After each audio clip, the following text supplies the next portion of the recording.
అమ్మా, ఎవరు చదువుతున్నారు? ఓకే, చదవండి.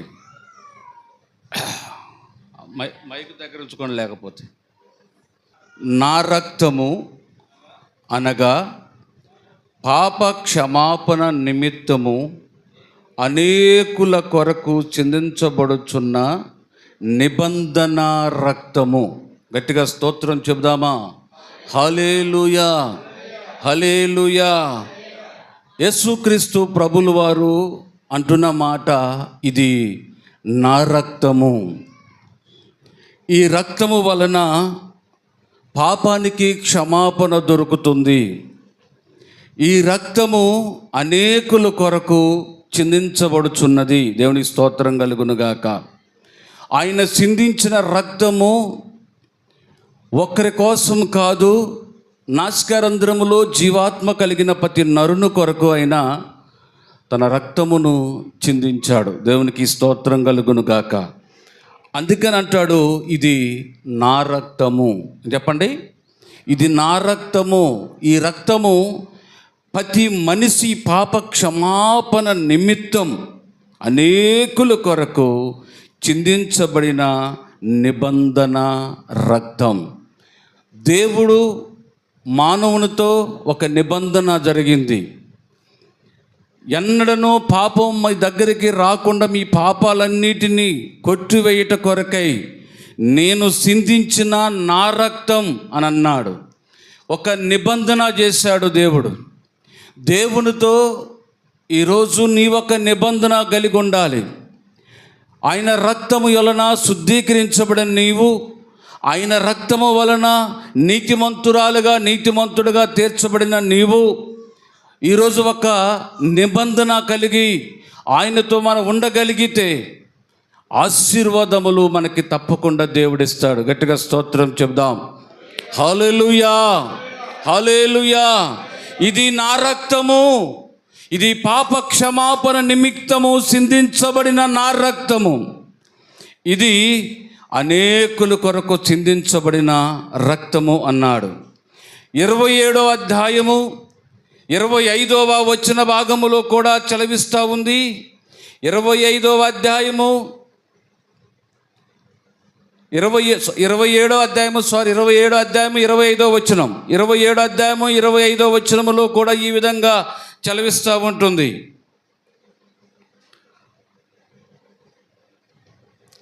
మత్తయి సువార్త 27వ అధ్యాయము 25వ వచనం.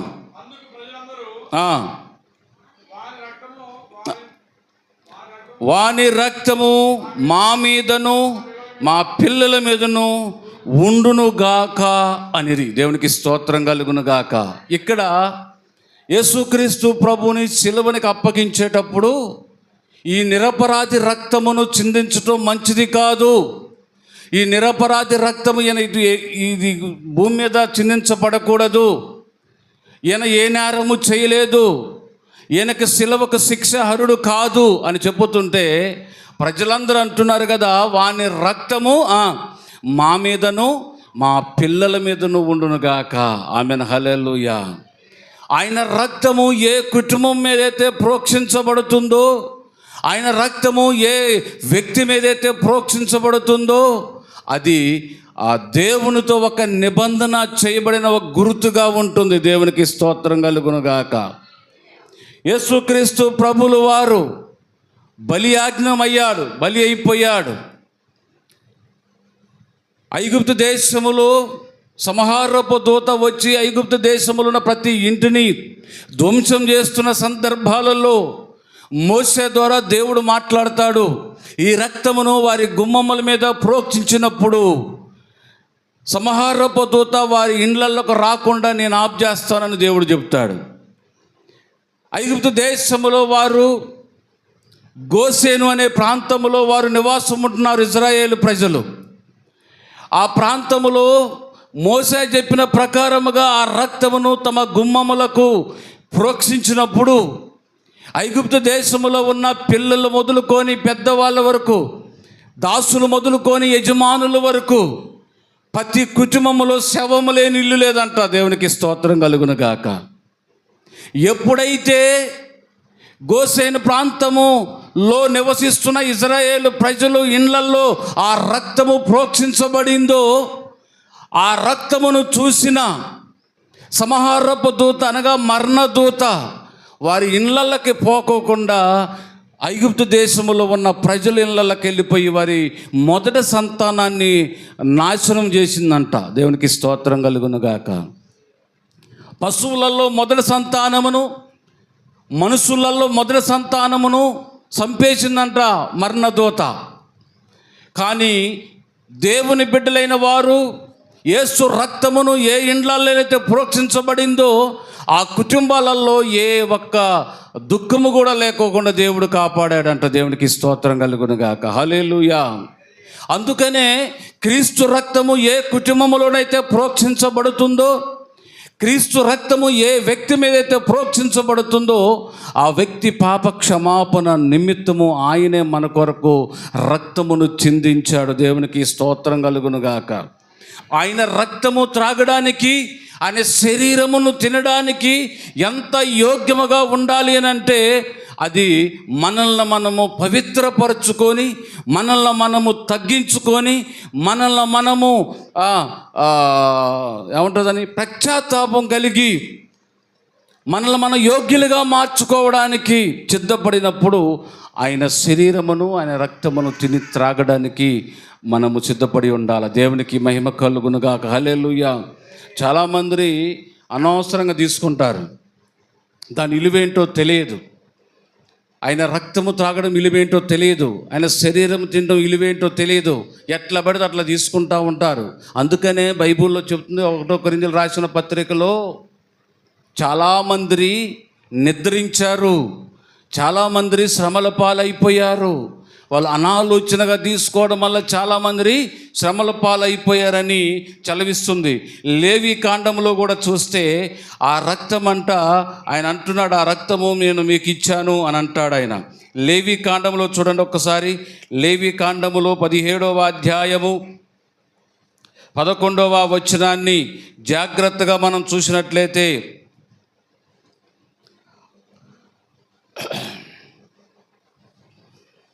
లేవి కాండము,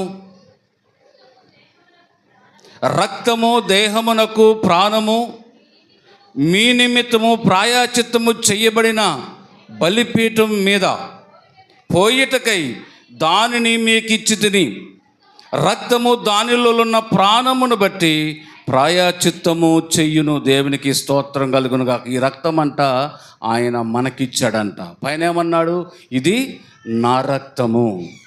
ఈ రక్తాన్ని ఎవరికి ఇచ్చాడట? మనందరికి ఇచ్చాడట. దేవునికి స్తోత్రం కలుగునుగాక. ఆ రక్తములో పాప క్షమాపణ ఉంది, ఆ రక్తములో శుద్ధీకరణ ఉంది, ఆ రక్తములో నీకు, నీ కుటుంబానికి విమోచన ఉంది. ఆ రక్తాన్ని దేవుడు మనకిచ్చాడు. దేవునికి మహిమ కలుగునుగాక. ఆ రక్తము ఏ కుటుంబంలోనైతే ఉంటుందో, ఆ నిబంధన రక్తము ఏ వ్యక్తి మీదైతే ఉంటుందో ఆ వ్యక్తి నిత్య జీవమునకు వారసుడవుతాడు అని రాయబడి ఉంది. దేవునికి మహిమ కలుగు. నిర్గమాకాండములో ఇలా రాయబడి ఉంది. నిర్గమాకాండం 24వ అధ్యాయము 8వ వచనములో ఈ విధంగా రాయబడి ఉంటుంది.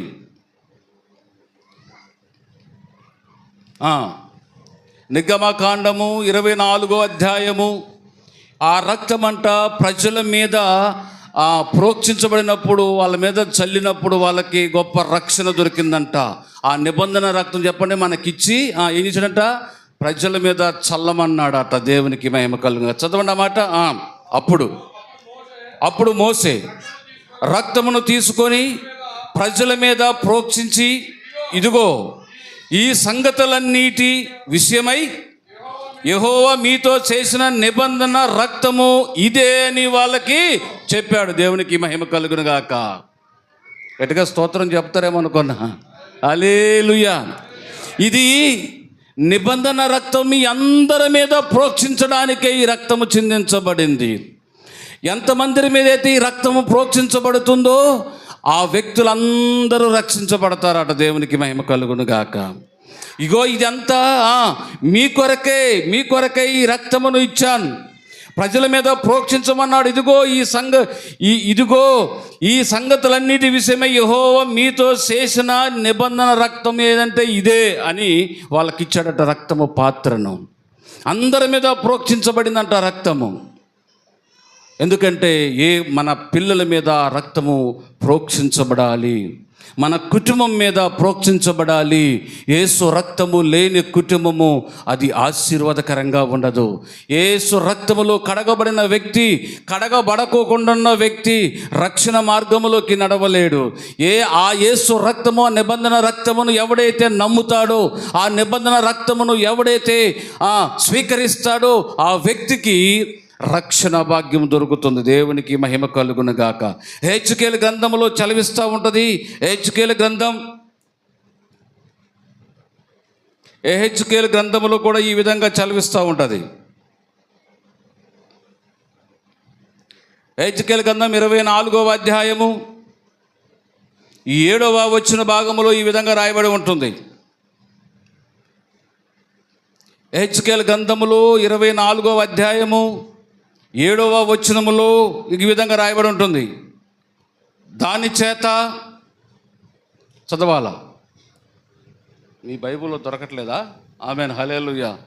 ఫాస్ట్గా ఉండాలి నాన్న మీరు.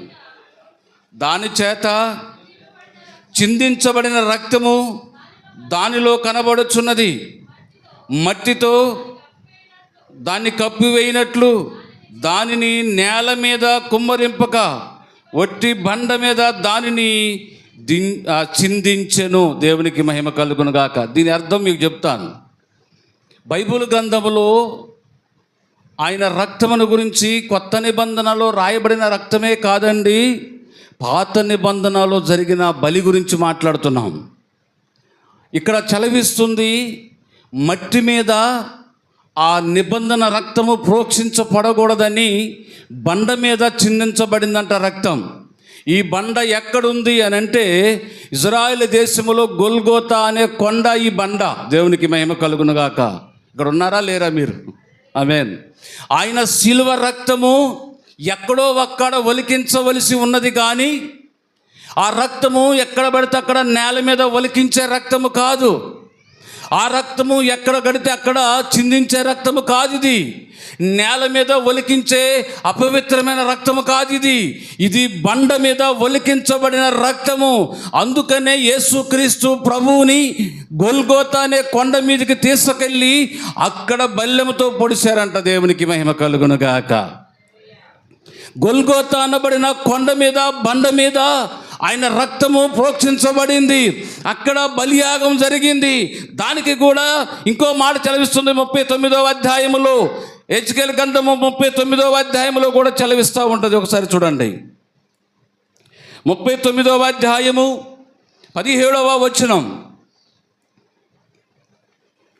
39వ అధ్యాయం 17వ వచనం. నరపుత్రుడా, ప్రభు అయిన యెహోవా చలివిచ్చినదేమనగా సకల జాతులు పక్షులకును భూమృగములకన్నిటికి ఈ సమాచారము తెలియజేయము. నేను మీ కొరకు వధించు బలికి నలుదిక్కుల నుండి కూడి రాండి. ఇశ్రాయేలు పర్వతముల మీద ఒక గొప్ప బలి జరుగును. మీరు మాంసము తిందురు, రక్తము త్రాగుదురు. దేవునికి మహిమ కలుగును గాక. ఇక్కడ గొల్గోతా అనబడిన కొండపైన యేసుక్రీస్తు ప్రభు గొర్రె పిల్లగా వచ్చాడు గనక అక్కడ గొల్గోతా కొండపైన బలి వధ జరుగుతూ ఉంటే నలుదిక్కుల నుండి ప్రజలను పిలిచారట. దేవునికి మహిమ కలుగును గాక. నలుదిక్కుల నుండి ప్రజలు వచ్చారు. యేసుక్రీస్తు సిలువనేస్తుంటే ఆ కొండకు చుట్టూ నలుమూలల జనము, విపరీతమైన జనం ఉన్నారు. రక్తము చిందించబడుతుంది. నలుమూల నుండి ప్రజలు వచ్చారు. ఆ బలి, ఆ వధ జరుగుతుంటే నలుమూలల నుండి జనము, ఆకాశ పక్షులు అన్నీ ఆలకించి చూస్తున్నాయట యేసయ్య బలికి. దేవునికి మహిమ కలుగును గాక. బలి పశువుగా ఈ భూమి మీదకి వచ్చాడు. వధించబడిన గొర్రె పిల్లగా ఈ భూమి మీదకి వచ్చాడు. ఆయన వధించబడింది ఎక్కడంటే గొల్గోతా అనబడిన కొండ మీద. ఆ బండ మీద రక్తము చిందించబడింది. ఆ రక్తము మనకిచ్చాడట. దేవునికి స్తోత్రం, హల్లెలూయా. ఆ రక్తము మనకిచ్చాడు. ఆ రక్తము వలన పాప క్షమాపణ దొరికింది. ఆ రక్తము వలన మనకి విమోచన కలిగింది. ఆ రక్తము వలన శుద్ధి చేయబడ్డాం. ఆ రక్తము మనల్ని పాపము నుండి విడిపించిందంట. దేవునికి మహిమ కలుగును గాక, హల్లెలూయా. తర్వాత మార్కు సువార్తలో ఈ విధంగా రాయబడి ఉంటుంది. మార్కు సువార్త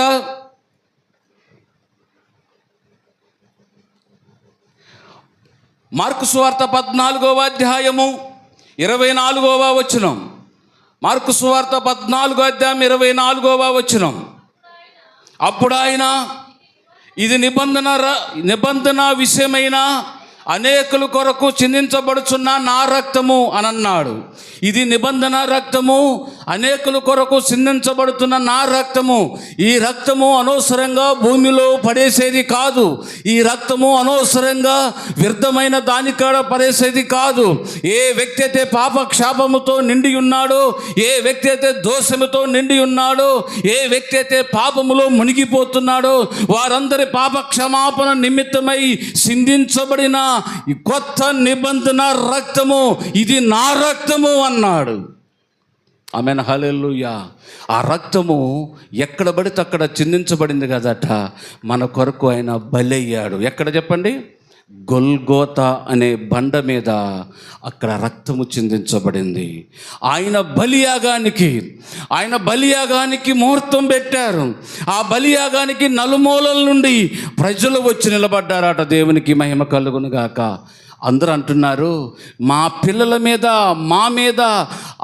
వాని రక్తము మా పిల్లల మీద మా మీద ఉండునుగాకని వారిని వారు శపించుకున్నారు. దేవునికి మహిమ కలుగునుగాక. ఆయన సిలువలో ఉండి 7 మాటలు పలుకుతున్నప్పుడు అందరూ ఉత్కంఠంగా ఎదురు చూస్తున్నారు. ఆయన కారుస్తున్న ఒక్కొక్క రక్తపు బొట్టు ఆ బండ మీద పడుతుంటే ఆయనలో ఉన్న శక్తి కాస్త క్షీణించిపోతూ ఉంది.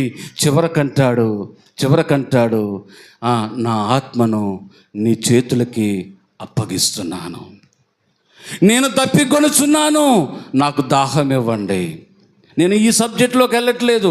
దాహం ఇమ్మండి అనే మాట సబ్జెక్టులోకి వెళితే ఆయన శరీరములో ఉన్న నీరు ఎక్కడెక్కడ అయిపోయిందో అనేది అది బలియాగం గురించి అనే సబ్జెక్టులో ఉన్నది.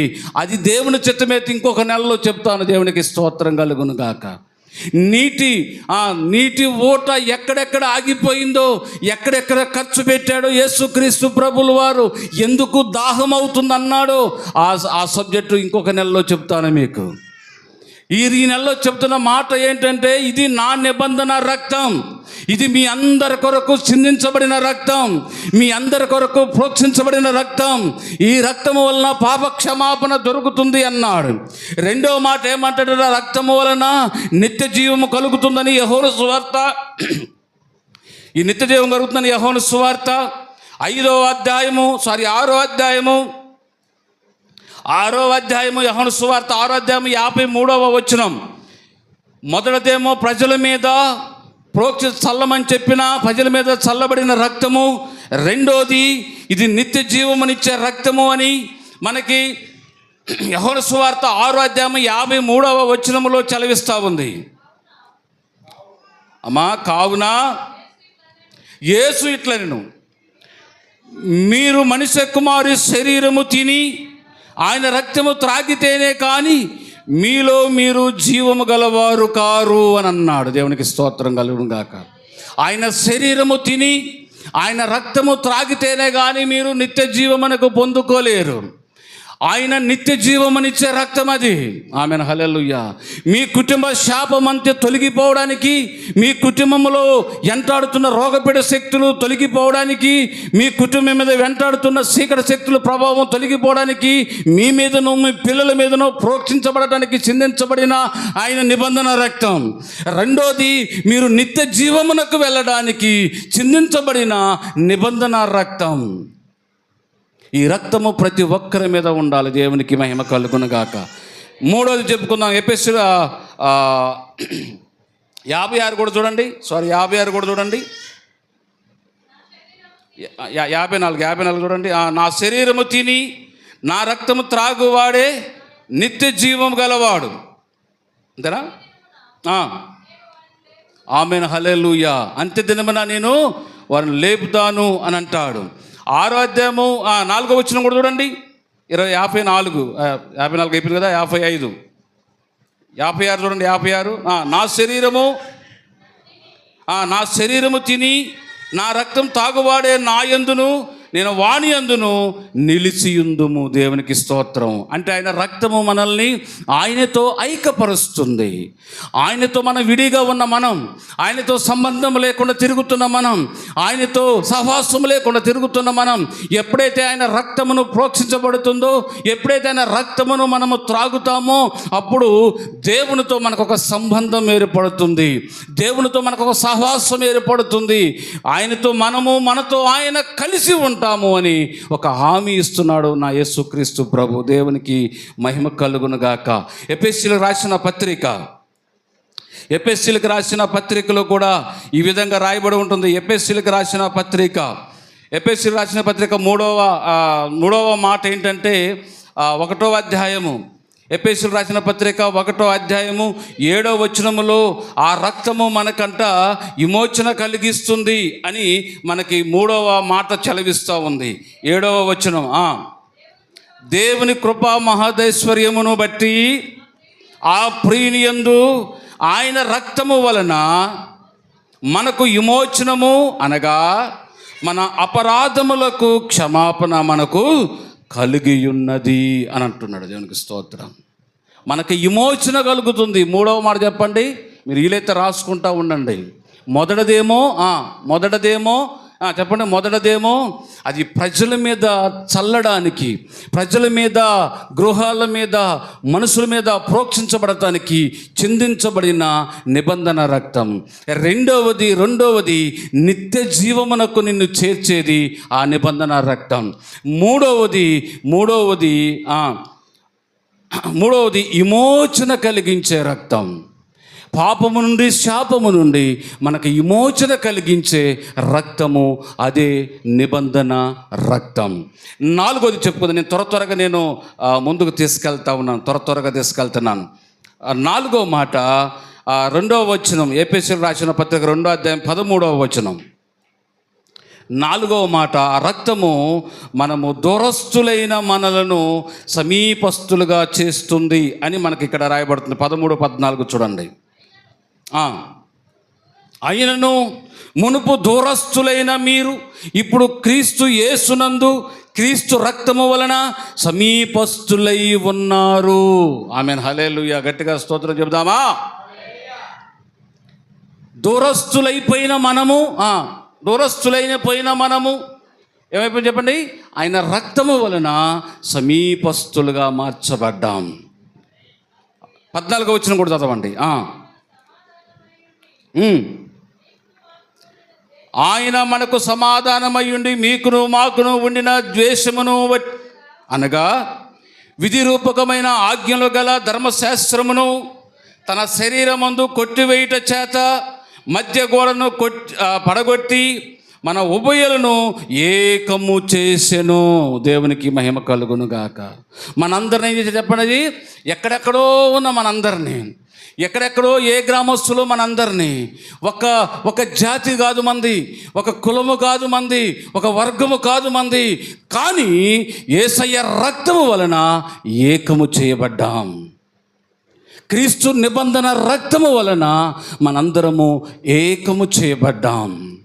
దూరస్తులైన మనందరం ఒకప్పుడు క్రీస్తు ఎరగకోకుండా మన ఇష్టానుసారమైన మన జీవనం గడుపుతున్న సందర్భాలలో ఆ క్రీస్తు రక్తం మన మీద ప్రోక్షించబడినప్పుడు, ఆ క్రీస్తు రక్తం మన మీద చల్లబడినప్పుడు మనందరము ఆయనకు సమీపస్తులుగా మార్చబడ్డాము.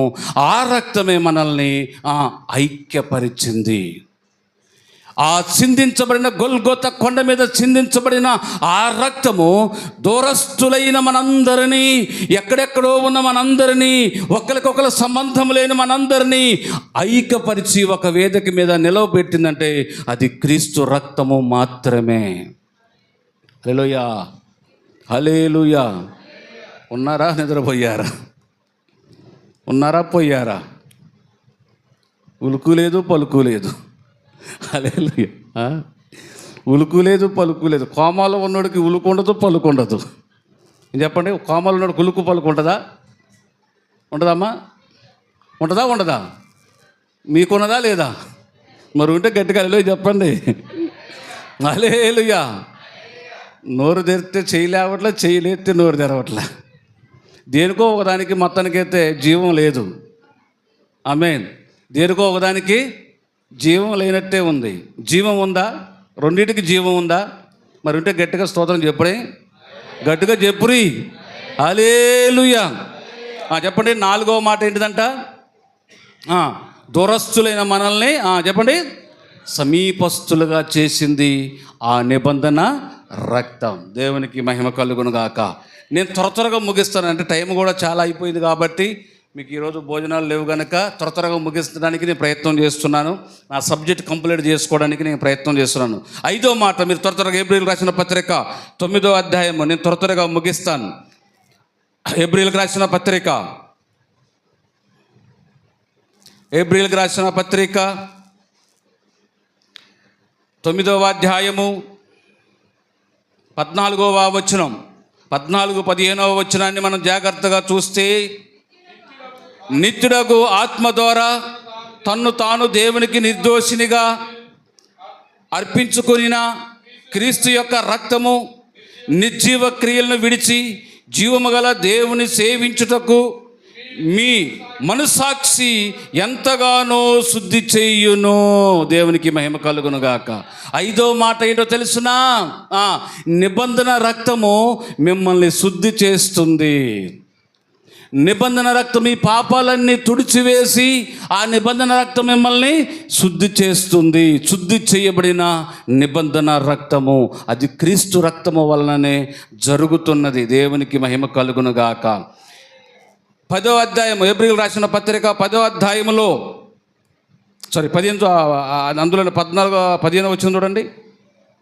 9-15 ఈ హేతువు చేత మొదటి నిబంధన కాలములో జరిగిన అపరాధముల నుండి విమోచనము కలుగుటకై ఆయన మరణము పొందినంత పిలువబడిన వారు నిత్యమైన స్వాస్థ్యము గురించిన వాగ్దానమును పొంది నిమిత్తము ఆయన కొత్త నిబంధనకు మధ్యవర్తి ఉన్నాడు. దేవునికి మహిమ కలుగును గాక. హల్లెలూయా. 10వ అధ్యాయం ఏబ్రిల్ రాసిన పత్రిక 10వ అధ్యాయము 4వ వచనం 4-6 వరకు చూస్తే, ఏబ్రిల్ రాసిన పత్రిక 10వ అధ్యాయము 4వ వచనం నుండి 6వ వచనం వరకు చూస్తే ఈ విధంగా రాయబడి ఉంటుంది. ఏలయనగా ఎడ్ల యొక్కయు మేకల యొక్కయు రక్తము పాపములు తీసివేయట అసాధ్యము.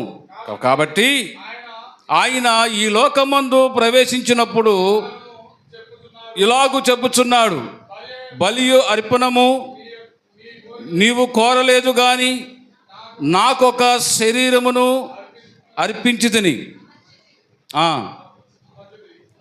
అమర్చితివి. పూర్ణ హోమములను పాప పరిహారములను నీకిష్టమైనవి కావు.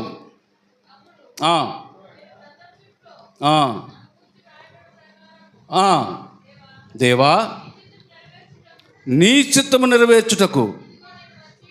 ఆమేన్. హల్లెలూయా. ఆయన చిత్తమును నెరవేర్చడానికి భూమి మీదికి వచ్చాడు. ఏంటి ఆయన చిత్తము? చెప్పండి. మనం శాపాలతో నిండి ఉన్న మన కుటుంబాల మీద ఆయన రక్తమును ప్రోక్షించడానికి ఆయన వచ్చాడు. అది ఆయన చిత్తము. రెండోది ఏమంటున్నాడు? ఆయన నిత్య జీవమును మనకి ఇవ్వడానికి ఆయన రక్తాన్ని చిందించాలి కాబట్టి అది దేవుని చిత్తమై ఉంది. మూడోది చెప్పండి, మనకు విమోచన కలిగించడానికి ఆయన రక్తము చిందించడానికి ఈ భూమి మీదకి వచ్చాడు, అది దేవుని చిత్తం. నాలుగోది, దూరస్తులైన మనలను సమీపస్తులు చేయడానికి దిగి వచ్చాడు, అది తండ్రి చిత్తం. ఐదోది మనలను శుద్ధి చేయడానికి ఆయన రక్తము చిందించాడు, ఇది ఆయన చిత్తం.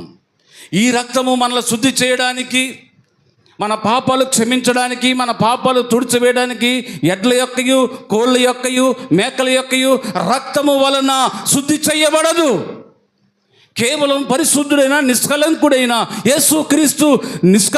యేసుక్రీస్తు యొక్క రక్తము వలననే ఇది మన పాపాలన్నీ శుద్ధి చేయబడాలి. మన పాపాలు అని అంటే నాసికారంధ్రములో జీవాత్మ కలిగిన ప్రతి నరుని యొక్క పాపములు క్షమించబడాలని. దేవునికి స్తోత్రం. హిందూ అని లేదు, ముస్లిం అని లేదు, క్రిస్టియన్ లేదు, ఎవడైతే మానవ జాతిగా పుట్టాడో వాళ్ళందరి కొరకు ఆయన నిబంధన రక్తమును చిందించాడు. దేవునికి స్తోత్రం కలుగును గాక. ఎవరైతే అందరి కొరకు ఆయన చిందించాడు, ఎవరైతే ఆ నిబంధన రక్తాన్ని తన మీదను, తన పిల్లల మీదను, తన కుటుంబం మీదను ఎవరైతే ప్రోక్షించుకుంటారో వానికి నిత్య జీవము కలుగుతుంది. అందులో మనం మొదటి వరుసలో ఉన్నాం. మనం నిత్య జీవం పొందుకోవడానికి ఆ నిత్యుడగు తండ్రి అయిన రక్తమును మన మీదను, మన పిల్లల మీదను, మన కుటుంబం మీదను ప్రోక్షించుకున్నాము గనక మనకు రక్షణ భాగ్యము దొరికింది, మనము శుద్ధి చేయబడ్డాం. దేవునికి మహిమ కలుగునుగాక. ఒకప్పుడు దూరస్తులుగా ఉన్న మనం, ఒకప్పుడు మనము దేవునికి వ్యతిరేకంగా బ్రతుకుతున్న మనం, ఒకప్పుడు మనము దేవుని దృష్టిలో లేని మనము ఆయన రక్తము వలన మనము సమీపస్తులుగా మార్చబడ్డాం. ఒకప్పుడు పాప జీవితంలో జీవిస్తున్న మనందరినీ ఆయన రక్తము వలననే మనం ఈరోజు రక్షణ భాగ్యం దొరికింది. ఒకవేళ యేసుక్రీస్తు ప్రభువారు రక్తము చిందించబడకపోతే నువ్వెక్కడుందువో నేనెక్కడుందునో, మనం ఎక్కడుంటామో తెలియదు. ఆ ఒక్క రక్తమే మనల్ని ఐక్యపరిచింది, ఆ ఒక్క రక్తమే మనలను శుద్ధి చేసింది. చివరికి ఒక మాట చదువుకొని ముగించేసుకుందాము. ఒకటో యోహాను పత్రిక 1వ యోహాను 1వ అధ్యాయములో 7వ వచనంలో ఈ విధంగా 6వ మాట రాయబడింది. అయితే ఆయన ఎలుగులో ఉన్న ప్రకారము మనమును ఎలుగులో నడిచిన ఎడల మనము అన్యోన్య సహవాసము గలవారమై ఉందుము. అప్పుడు ఆయన కుమారుడైన యేసు రక్తము ప్రతి పాపము నుండి మనల్ని పవిత్రులుగా చేస్తుంది. ఆమెన్, హల్లెలూయా. ప్రతి పాపము నుండి మనల్ని ఏం చేస్తుంది చెప్పండి?